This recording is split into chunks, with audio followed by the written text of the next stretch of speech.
السلام عليكم، ازيكم عاملين ايه؟ يا رب تكونوا بخير. هنعمل الاكل السهل البسيط، اللي من غير ولا تعب ولا مجهود ولا حتى تكلفة. تمام. هنقول بسم الله كده. جبت كيس مكرونة حلو سباكيتي، وجبت 3 بيضات. هتعملي ايه بيهم؟ اكيد انت يا شفتي وعرفت انا هعمل ايه بيهم. بس خليكي معايا، هقولك على حاجة حلوة قوي تعملي بيها المكرونة بالصلصة، تطلع معاكي طعمها لذيذ جدا ومسكر كده وحاجة كده تحفة خالص وجوسي. تمام. جبت يا ست الكل كده الحله جنبي عشان اقطع فيها البصلايه، وبعد كده هبقى اخدها وايه واوديها على النار. الاكله دي حلوه بسيطه سهله. ساعات كده بنزهق من اول اكل اسبوع واخر اسبوع، بنحب كده نفصل في النص، فما فيش مشكله وعملناها كده في نص الاسبوع.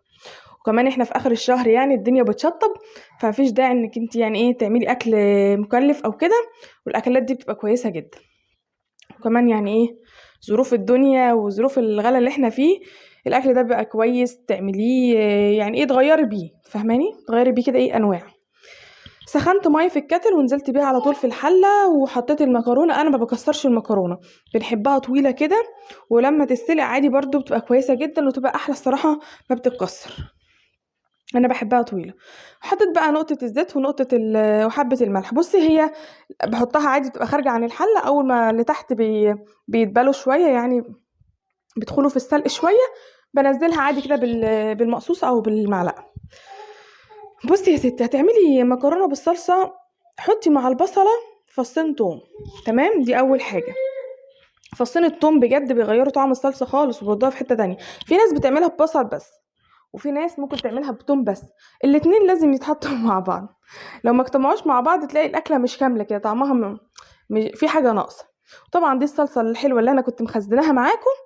اللي شايف فيديوهاتي بتاعت تخزين الصلصه والخضار وكده هيعرف. الصلصه دي يا ستي انا بخزنها من غير ولا بصل ولا توم ولا حاجه، طماطم فقط، ولا حتى بهارات ولا اي حاجه. ما بحطش عليها الا السكر، عشان لما اجي اطبخها ما احطش عليها سكر تاني. معلقتين سكر كبار كده على حسب الكميه اللي انا ايه هخزنها، عشان يعادل حموضه الصلصه وتبقى ايه كويسه. ملح بقى وكمون، رشه ورق لورا المطحون بتاعي اللي انا بحبه في اغلب الاكل، كزبره ومكعب مرق وفلفل اسود. بس يا ستي دي بهارات الصلصه العاديه. بس الحاجه اللي هتغير لك طعمها وخلاها حلو جدا ومختلفه عن اي حاجه، عن اي حد يعني، او اول مره او غير المرات اللي جربتيها، الورق اللورا. وما عندكيش مطحون، حطي ورقه كده في الصلصه كده وسيبيها. تمام، قبل بقى ما تحطيها وتخلطيها على المكرونه ابقي شيليها. بس بجد بتديها ريحه وطعم رهيب.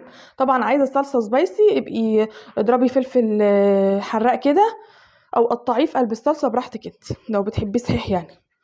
هنا كنت خلاص قشرت البطاطس بقى، هعمل جنبيها بطاطس وهسلق بيض زي ما انا وريتك في الاول. بطاطس انا بحب اقشرها واغسلها غسله كويسه جدا، وبعد كده ما بغسلهاش تاني بعد ما اقطعها. ليه؟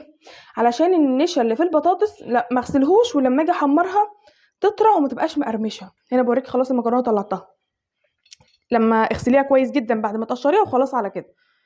وعلى فكرة غلط أساسا يعني، في مادة فيها بتقلب بسموم وكده لو انت غسلتيها بعد ما بتقطعيها. في خضار في يعني بيبقى فيه الحاجات دي، فاهماني؟ يعني انت خلاص قشرتيها غسلتيها خلاص بقى قطعيها وما تغسلهاش تاني. بس أهم حاجة تغسليها كويس جدا. هنا بقى كانت خلاص حمرتها كويس، وبعدين هشيلها. عايزاها تبقى مرمشة قوي قوي، حمريها نص تحميرة وشيليها تبرد 10 دقايق كده تلت ساعة، وارجعي نزليها تاني. تمام.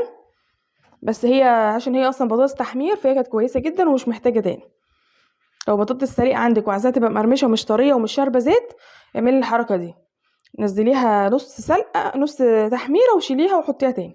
هنا كانت خلاص المكرونه طلعتها. انا ما حبيتش اقلبهم على بعض في الحله، حبيت اغرفهم كلهم في الطبق الحلو ده عشان اقدم فيه معاكم. قلبتها بقى، بص الصلصه كويسه، لونها كويس جدا. بجد والله انتوا لو شفتوا فيديو تخزين الطماطم هتعرفوا اسرار ان إن الصلصه تفضل حمرا كده ومخزنها ما تعملش تلج والكلام من ده. هقولك قلت فيه الطماطم تقطعيها ازاي عشان تبقى كلها حمرا بالشكل ده، مع اني والله ولا حط عليها اي بهارات ولا حتى بابريكا. خلصنا اول طبق وزيناه وخليناه زي الفل كده في التقديم. مش شرط عشان هناكل يعني مكرونه وبيض يلا نقدم كده باي شكل، عادي ممكن تعملي كده اي ديكوريشن كده، حاجات بسيطه تفرحي بيها عيالك تفرحي بيها اهل بيتك. هيبقى منظر برضو لطيف وشيك جدا في التقديم. كان الفيديو طبعا بسيط جدا ولذيذ، حاجه خفيفه كده وسريعه. لو لسه حيرانه مش عارفه هتتغدي ايه النهارده، يلا قومي اعملي الغدوه دي.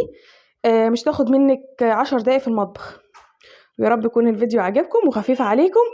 وما تنسيش اللايك للوصفه السريعه البسيطه اللي من غير اي تكلفه دي، اللي هتعمليها وانت مغمضه عينك.